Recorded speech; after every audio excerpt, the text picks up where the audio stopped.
आज का ये एपिसोड शुरू करने से पहले एक छोटी सी बात।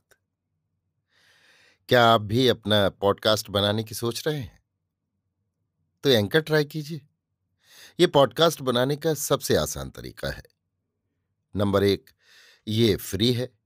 नंबर 2, इसमें कई सारे ऐसे टूल्स हैं जो आपको अपने फोन और कंप्यूटर पर रिकॉर्ड और एडिट करने की फैसिलिटी देते हैं। नंबर 3, आप अपने पॉडकास्ट को डिस्ट्रीब्यूट भी कर सकते हैं, जिससे इसे स्पॉटिफाई और दूसरे प्लेटफॉर्म पर सुना जा सके। तो डाउनलोड कीजिए फ्री एंकर ऐप या विजिट कीजिए anchor.fm पर अपना पॉडकास्ट स्टार्ट करने के लिए। ये तो थी एक छोटी सी जानकारी, और अब शुरू करते हैं एपिसोड का सिलसिला। तो आज के एपिसोड में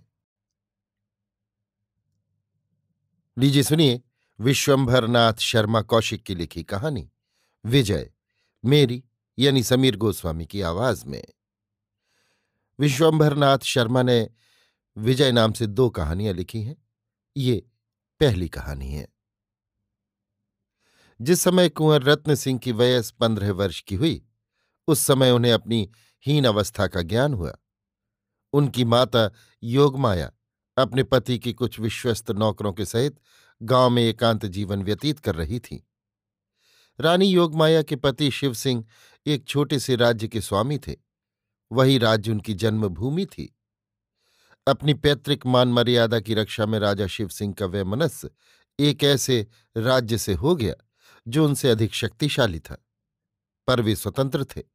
किसी के आगे सिर झुकाना उनके लिए असंभव था। परिणाम ये हुआ कि उन्होंने युद्ध में वीरगति पाई। रानी योगमाया की प्रबल इच्छा थी कि वो चिता पर पति का साथ दे, किंतु उस समय कुमार रत्न सिंह की अवस्था 4 ही वर्ष की थी। रानी के सिवा उसका कौन था? पुत्र प्रेम और पति प्रेम में द्वंद्व हुआ और अंत में पुत्र प्रेम के सामने पति प्रेम न ठहर सका। रानी योगमाया ने अपने राज्य से 20 कोस दूर जाकर शरण ली और अलंकार तथा जवाहिरात बेचकर जीवन के दिन बिताने लगी। उनका जीवन कुमार के सहारे ही चल रहा था। अन्यथा संसार में कोई ऐसा आकर्षण नहीं था जो उनके प्राणों को शरीर में स्थिर रखता। इस प्रकार 11 वर्ष बीत गए। कुमार की वयस 15 वर्ष की हुई। बचपन से ही वो शिकार का शौकीन था। वो लालसा अब बढ़ गई। एक दिन कुमार गांव से 2 कोस की दूरी पर अपने एक विश्वस्त नौकर शेर सिंह के साथ घूम रहा था। शेर सिंह महाराज शिव सिंह का एकमात्र सच्चा मित्र था। सच तो ये है कि अगर महाराज ने कुमार की रक्षा का भार शेर सिंह को न सौंपा होता तो महाराज की लाश शेर सिंह की ही लाश पर गिरती। बड़ी देर तक व्यर्थ घूमते रहने पर भी कुमार का जी ऊब उठा। वो घर लौटने की इच्छा ही कर रहा था कि सहसा उसी समय तेजी से कोई जानवर सामने से आता दिखाई दिया। कुमार ने बंदूक उठाकर निशाना लगाया। गोली सर में बैठी। जानवर चीख मारकर गिर पड़ा। पास में पहुंचकर कुमार ने देखा कि सुअर के शरीर में कई जख्म हैं और उन जख्मों से खून बह रहा है। कुमार ने शेर सिंह को बुलाकर कहा, मैंने तो एक ही गोली मारी, परंतु इसके कई घाव हैं और जख्म भी ताजे। कुमार अपनी बात पूरी भी नहीं कर पाया था कि पसीने से तर 3 मनुष्य हाथ में भाला लिए आ पहुंचे। सुअर को मरा देख एक ने कहा, बहुत दौड़ाया, पर अब तो हाथ लगा। कुमार हक्का बक्का होकर तीनों की ओर देखने लगा। उनमें से एक ने कमर से रस्सी खोलकर सुअर को ले जाने के इरादे से बांधना शुरू कर दिया। कुमार क्रुद्ध हो पड़ा और बोला, ये क्या, इसे कहाँ लिए जाते हो? मैंने इसे गोली से मारा है। कुमार का चेहरा लाल हो उठा। वो अपना शिकार दूसरे को देने को तैयार नहीं था। उनमें से एक ने दबी जबान से कहा, ये अच्छी रही, 2 घंटे से हम इसके पीछे दौड़ रहे हैं और अब ये इनका हो गया। सरकार, गोली से सुअर नहीं मारा जाता। कुमार का चेहरा तमतमा उठा। उन्होंने तलवार की मूठ पर हाथ रखकर कहा, देख बे, संभाल कर बात कर, नहीं तो सुअर की लाश पर तेरी भी लाश गिरेगी। शेर सिंह ने मुस्कुराकर कहा, बेटा, ये तुम्हारे किस काम का? ये बेचारे इसके लिए तंग हुए। इन्होंने इसे जख्मी भी खूब कर डाला था, इसलिए ये इन्हीं का शिकार है। इन्हें ले जाने दो, इन बेचारों का भोजन चलेगा। कुमार ने कहा, कदापि नहीं। मैंने इसे मारा तो मेरी चीज है। मुझे अपनी चीज पर अधिकार है। मैं ये कभी स्वीकार नहीं कर सकता। मांग कर भले ही ले जाए, पर अधिकार जमा कर नहीं ले जा सकते। शेर सिंह के माथे पर बल पड़ गए। उनका चेहरा तमतमा उठा, आंखें लाल हो गई। उसने कुछ कर्कश स्वर में कहा, बार बार क्या कहते हो कि मेरी चीज है, मेरा अधिकार है? दूसरों के जख्मी किए हुए सुअर पर इतना अधिकार? बड़े शर्म की बात है। जिस पर तुम्हारा अधिकार है, जो तुम्हारी चीज है, जिसे दूसरे हड़प किए बैठे, उसकी तुम्हें खबर तक नहीं। एक सांस ही में शेर सिंह ने ये सब कह डाला, और जब उसने एक गहरी सांस ली तो ऐसा मालूम होता था कि उसके कलेजे से एक बड़ा कांटा निकल गया। कुमार चौंक-सा पड़ा। उसके हृदय में अपनी उस अज्ञात चीज की कल्पनाएं घूमने लगीं। कुमार ने कहा, क्यों काका? वो कौन सी चीज है जिस पर मेरा अधिकार है और जिसे दूसरे हड़प किए बैठे हैं? कहने को तो शेर सिंह कह गया, किंतु उसे अपनी भूल मालूम हो गई। पर तरकश से निकला हुआ तीर और जबान से निकली हुई बात तो वापस हो ही नहीं सकती। अब क्या किया जाए? कुमार पूरी बात जाने बिना मानेगा ही नहीं। वो हृदय की कसौटी पर यही बात कस रहा था कि अभी इस बात को कहने का उपयुक्त समय आया है कि नहीं। शेर सिंह इसी उधेड़बुन में पड़ गया। बात कहकर मौन हो जाने से कुमार की उत्सुकता और बढ़ी। कुमार ने सोचा कि इसमें कोई गूढ़ बात अवश्य है। शिकारियों की ओर देखकर उसने कहा, ले जाओ इसे। ये कहकर वो शेर सिंह से बोला, चलो काका, घर चलें। दोनों घर की ओर चले। थोड़ी दूर चलकर कुमार रत्न सिंह ने कहा, हाँ काका, मेरी बात का जवाब नहीं दिया। शेर सिंह ने उदास भाव से कहा, क्या उत्तर दें? कुमार, जो ठीक उत्तर हो। शेर सिंह फिर चुप हो गया। कुमार, आप सोच काहे करते हो? शेर सिंह को सोच विचार का समय नहीं था। उसने 1 मिनट में फैसला कर लिया कि जो होना था सो हो गया। अब असल बात कह देनी ही चाहिए। परिणाम ईश्वर के हाथ है। शेर सिंह ने ठंडी सांस भरकर कहा, कुमार, तुम्हें अभी तक ज्ञात नहीं कि तुम कौन हो? तुम्हारे पिता क्या थे और तुम्हारी जन्मभूमि कौन है?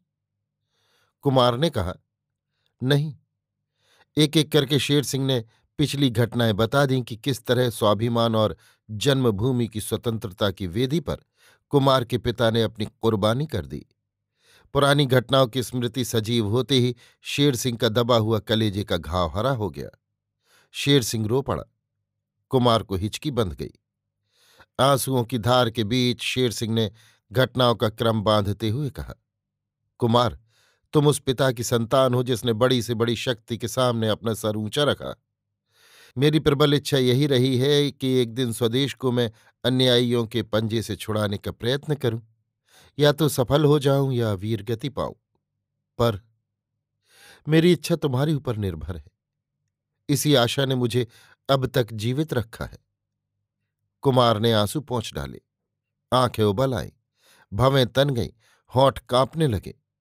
उसने शेर सिंह का हाथ पकड़कर कहा, तुमने ये बातें कहकर भूल नहीं की। मैं प्रतिज्ञा करता हूं कि आज से स्वदेश को मुक्त करने के लिए सर्वस्व त्याग दूंगा। शेर सिंह का चेहरा गर्व और उत्साह से खिल उठा। यही 2 वाक्य सुनने के लिए उसने अपने स्वामी का साथ नहीं दिया था। उसने एक आह भरकर कहा, अब मैं समझ गया कि मेरा शेष जीवन सार्थक होगा। रात के 8 बजे 2 व्यक्ति अजीतगढ़ की गलियों में घूमते हुए एक मकान के द्वार पर पहुंचे। द्वार पर पहुंचकर उनमें से एक ने दरवाजे पर धक्का मारा। किसी ने कहा, कौन है? उसने कहा, खोलो। कुछ क्षण पश्चात एक युवक ने किवाड़ खोलकर पूछा, कहिए, क्या काम है? उस आदमी ने कहा, फतेह सिंह है? युवक, हैं तो सही, कहिए पर क्या काम है? उस आदमी ने कहा, कह दीजिए कि उनका एक मित्र उनसे मिलना चाहता है। युवक भीतर चला गया और थोड़ी देर में आकर बोला, चलिए, भीतर चलिए। दोनों व्यक्ति भीतर चले गए। एक दालान में एक बुढ़ा बलवान पुरुष चारपाई पर बैठा हुक्का पी रहा था। सामने एक चारपाई पड़ी थी। बुढ़े ने हुक्के की गुड़गुड़ी से धुआं निकालते हुए कहा, बैठिए, क्या काम है? आगंतुकों में एक वृद्ध सा था, जिसके मुंह का अधिकांश भाग सफेद दाढ़ी से ढका था। उसने चारों ओर देखा, कोई नहीं था। उसने फतेह सिंह से कहा, क्या शेर सिंह को भूल गए? हर एक शब्द में करुणा और वेदना थी। ये कहते ही उसने नकली दाढ़ी निकाल दी। फतेह सिंह उठकर शेर सिंह के गले से लिपट गया। दोनों मित्र कुछ क्षण तक लिपटे रहे। रोमांच हो आया, आंसू की धारा बह निकली। फतेह सिंह ने शेर सिंह को अपनी चारपाई पर बैठा कर कहा, उफ, 11 वर्ष के बाद दर्शन हुए। मैं तो तुम्हें। शेर सिंह, क्या करूं भाई, प्राण बचाए कोने में पड़ा हूं, तब से मरासा ही हूं। फतेह सिंह ने ठंडी सांस खींचकर कहा, महाराज के समय की बातें तो अब स्वप्नवत हो गईं। सच है, मरने के बाद ही किसी का असली मूल्य मालूम होता है। क्यों, क्या हुआ? शेर सिंह ने पूछा। हुआ क्या, प्रजा की नाक में दम है, नित नए अत्याचार हो रहे हैं। सुख से बैठकर रोटी खाना भूतकाल की बात हो गई है। महाराज शिवराज सिंह का अजीतगढ़ स्वर्ग से नरक हो गया है। शेर सिंह, पर क्या अत्याचार देखकर भी आपका ध्यान जन्मभूमि को अत्याचारियों के पंजे से छुड़ाने की ओर नहीं जाता? फतेह सिंह की भवें तन गईं। उसने कहा, ध्यान, इसी चिंता में घुला जा रहा हूं। मेरे अधिकार में 1500 आदमी हैं, पर क्या करूं? कोई अगुआ तो नहीं होता। कोई ऐसा तो आ जाए जिसके भरोसे काम करूं। शेर सिंह ने एक क्षण सोचकर कहा, और अगर मिल जाए? फतेह सिंह, तो फिर अपने 200-250 आदमियों को ही लेकर जान पर खेल कर बता दूं।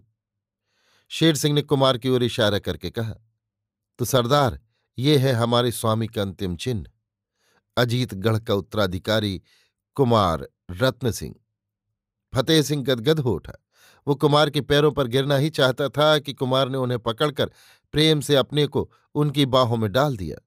दोनों रो पड़े और खूब रोए। शेर सिंह भी रो पड़ा। फतेह सिंह ने कहा, आज मेरे शरीर में बल आ गया है। या तो अपने देश को मुक्त करेंगे या लड़ भिड़कर अपने प्राण देंगे। इसके बाद तीनों में बड़ी देर तक परामर्श होता रहा।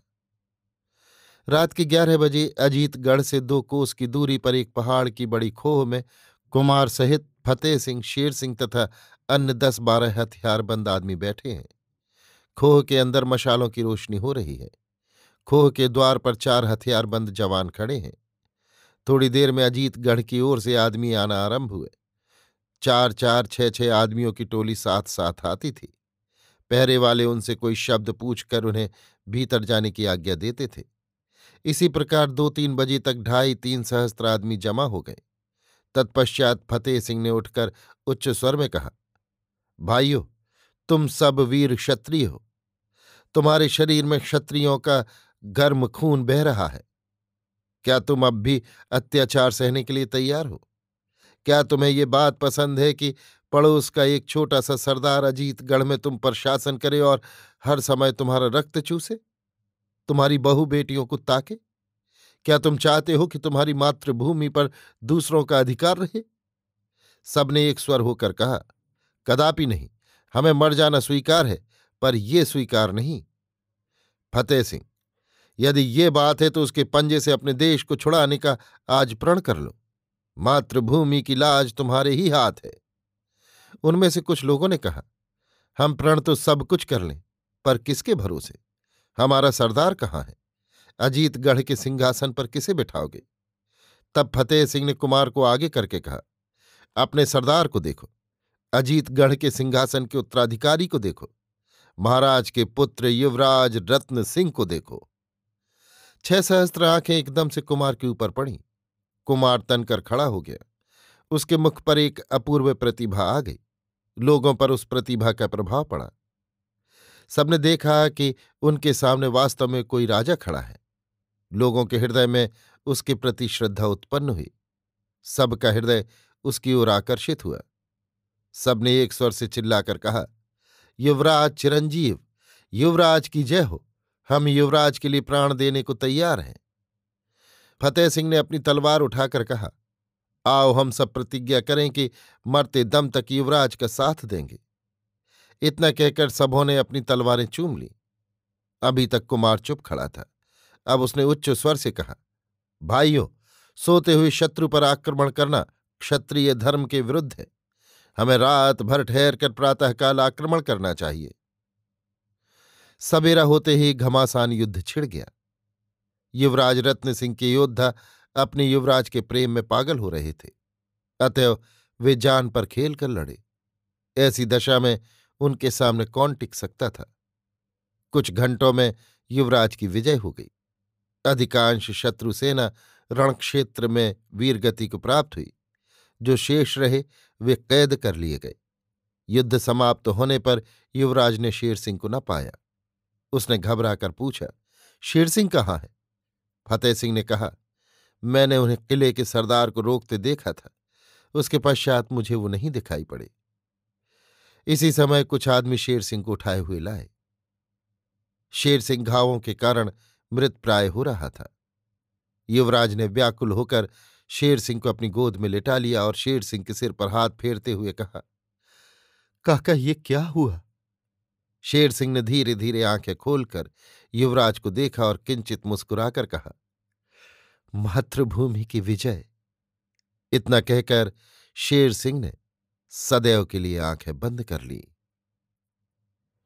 अभी आप सुन रहे थे विश्वंभरनाथ शर्मा कौशिक की लिखी कहानी विजय, मेरी यानी समीर गोस्वामी की आवाज में।